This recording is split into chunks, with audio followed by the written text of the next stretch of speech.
Okay, I'm ready. Hi, I'm Scott Kunkle. Hello, I'm John Birmingham. Hi, how are you?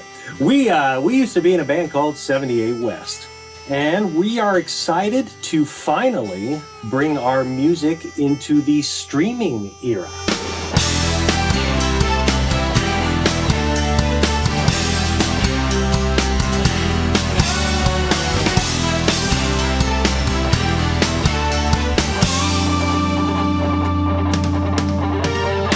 Below the skyline on the south side of the river, there's a young man talking about leaving town.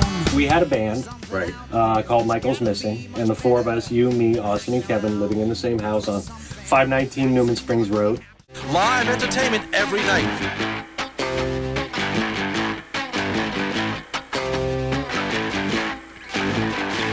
Well, how did you find these fine gentlemen? I was playing in a bar in Long Branch, and Johnny, the drummer, and Austin, the guitar player, they saw me and asked to join the band about 4 months ago. Unbeknownst to Scott and Kevin, we brought home a new lead singer. Songwriter. Songwriter. Yeah. And the next day we woke up and Rob played more of his songs, and somehow in that 24 hours, you were replaced as lead singer of the band. Whoa, whoa, whoa, whoa, temptation. But you know, Rob came in with a vast resume. He'd put out an album, he'd had a record deal in England, and he had all these songs. So he was legit. And I think we all recognized that. We suddenly had a purpose and we had a leader. Is this America? Is this America? The jewel of the Western world. So we had Rob coming in, who was kind of, we called him, the easiest thing was to call him like the English Bruce Springsteen.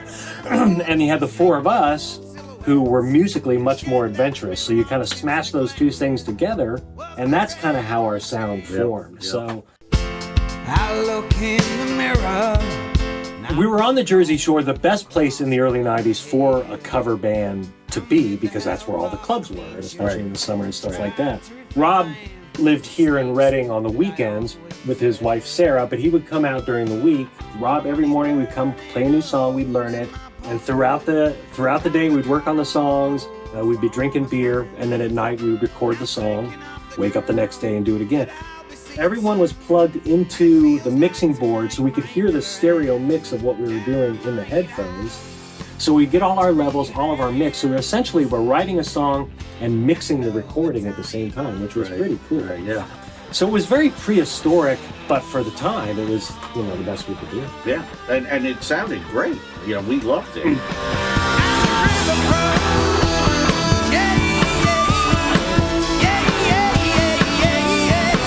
This is us setting up in the living room, playing live, and then doing the solos. Whatever overdubs we did. Yeah, but it's the band live. That's great. Yeah, and I think that's what the magic of these early recordings, I think, is all because of that.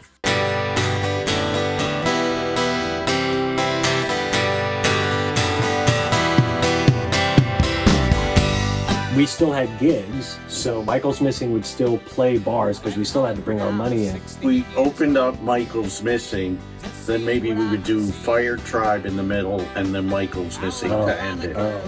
People were aware of the new changes that were coming, so we were trying to insert Rob slowly with the intention of eventually Michael's Missing would disappear and Fire Tribe would become, our full-time band. But it took a while because we had to learn all the songs, make them our own until we had enough material to actually become a full-time original band. So it was a very exciting time. Yeah. Things are different. Things are changing. So we did our first tape. We took our 6 best songs, I guess. What did we sell them for? Like $5? They were $5, I think. Yeah. And I would be like, here, this one's on. And we were wondering why we weren't making any money. Well, when you give away more than you sell, you're not going to make a lot of money. Yeah. And then, as we worked on more material, let's put out another cassette. So then we came out with Love and Money. And so this was 8 more songs. And the artwork just got better and better. Hey, man, I was gluing stuff together on paper and photocopying.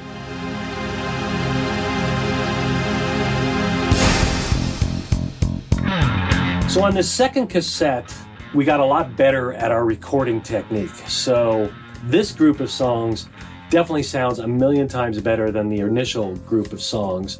Yeah, when we were young, that was a crowd favorite. Yeah, that was always... Towns Like Mine, that died hard. Yeah, that was... Love and Money. That's not a drummer's dream. No, I blame myself and Jive for that. You know, we weren't too creative on thinking of a groove. What do you want the groove to be? We don't see things eye to eye.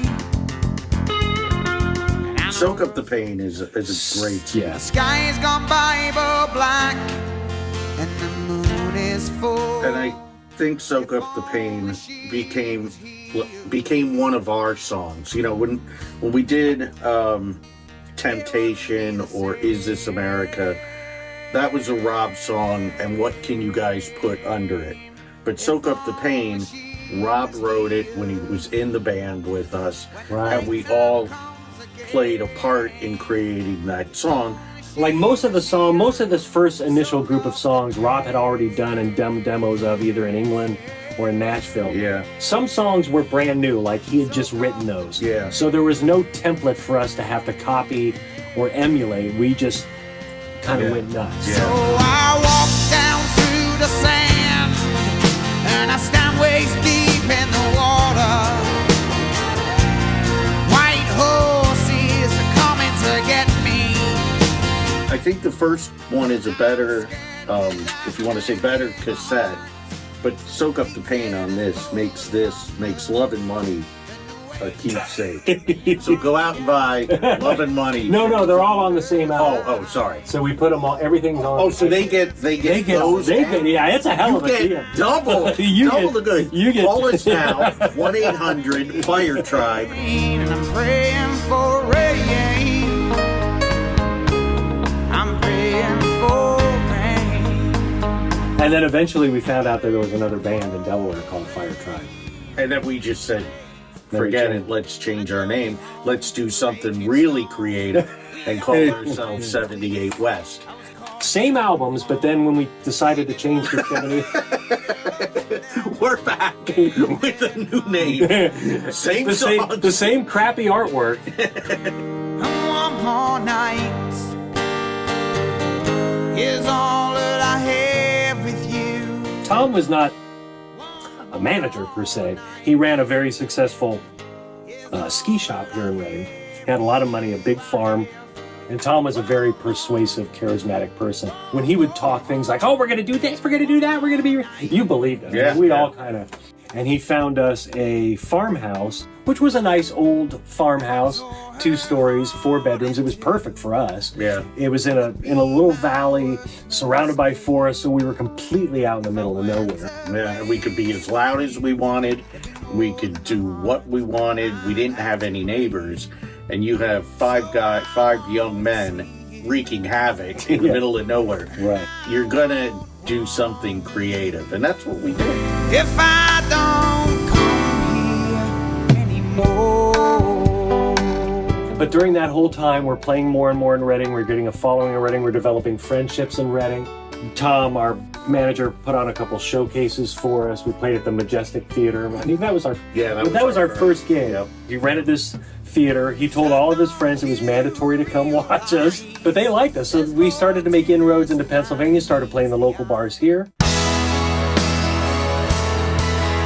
And in Jack's Farm, we started writing new songs, and then some of the new songs we recorded there are also on this first Fire Tribe compilation. Is Hollywood on there? Hollywood's on there. Hollywood isn't all it's cracked up to be.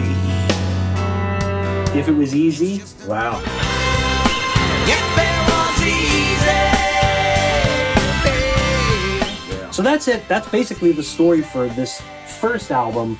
Our early years, songs recorded mainly live in New Jersey, and then some newer songs recorded in Pennsylvania.